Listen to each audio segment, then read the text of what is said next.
Okay, today we are going to learn about concept behind solving the points problem. Okay, so we know how to solve the points problem. So there is a concept here.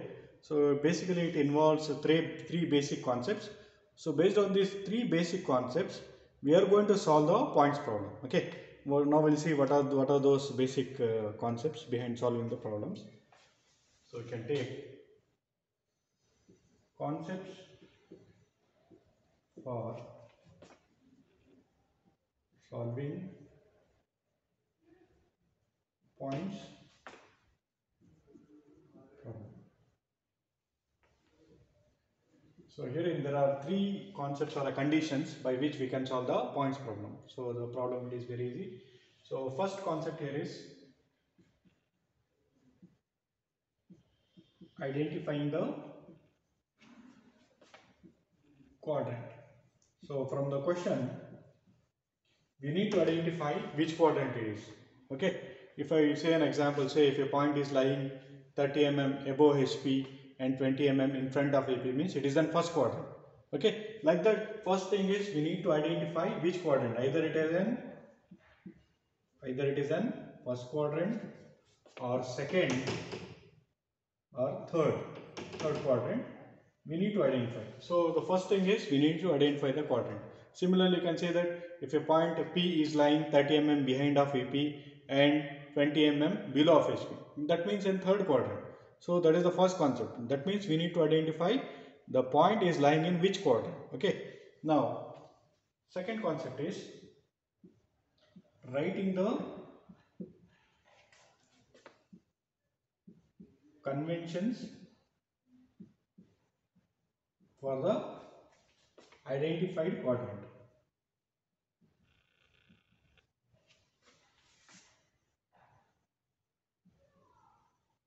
Say we have been identified it is an first quadrant. So what is that? The convention for the first quadrant means we need to write it in by means of xy with the VP HP. Okay. So this is the convention for first quadrant. Say we need to write it in terms of orthographic views. Okay. That's what writing the conventions for the identified quadrant. Say we have been identified. Say the point A, say 30 mm above HP, 20 mm in front of EP, it lies in first quadrant. Say if it is lies in first quadrant means with respect to first quadrant, so what is the convention for it? So that is our second concept. Okay, that is our second concept. So now we comes with the third concept, that is nothing but visualization.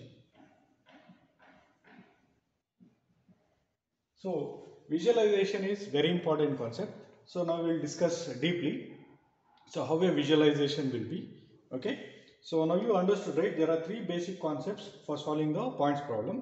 One is identifying the quadrant. That means we need to identify the point.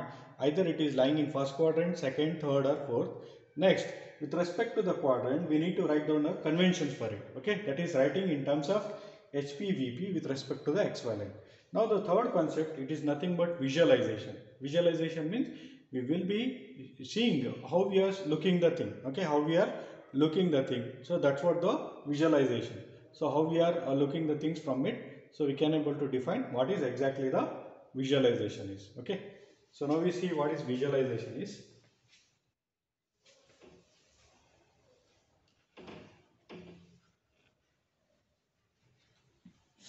So in the visualization, this is a very important concept.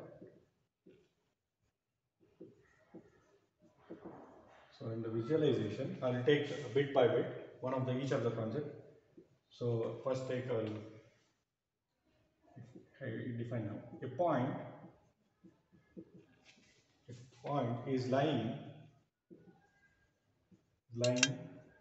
above HP or below HP means it is an front view. So what is this? If a point is lying above HP or below HP means it is an front view, means it is based on the visualization. Say if I take this one, so this is our horizontal plane, correct? This is our horizontal plane.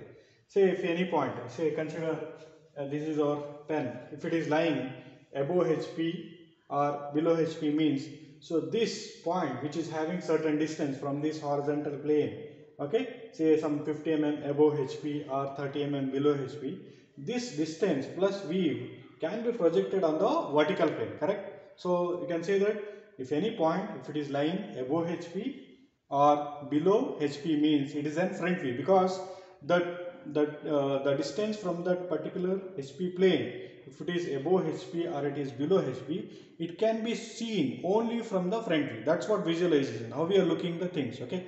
If the point is lying above HP or below HP means it is an front view, okay, because the point how much farther from this HP plane, say 50 mm, 60 mm above HP, can be seen from the front view. Similarly, a point is below HP, how much below of it, say 100 mm, 50 mm, 20 mm, how much it is farther from it, it can be seen only from the front view. That's why if any point lying above HP or below HP means it is an front view, okay. So understood. So now similarly we can try it for the second one, okay. If any point, okay, any point is lying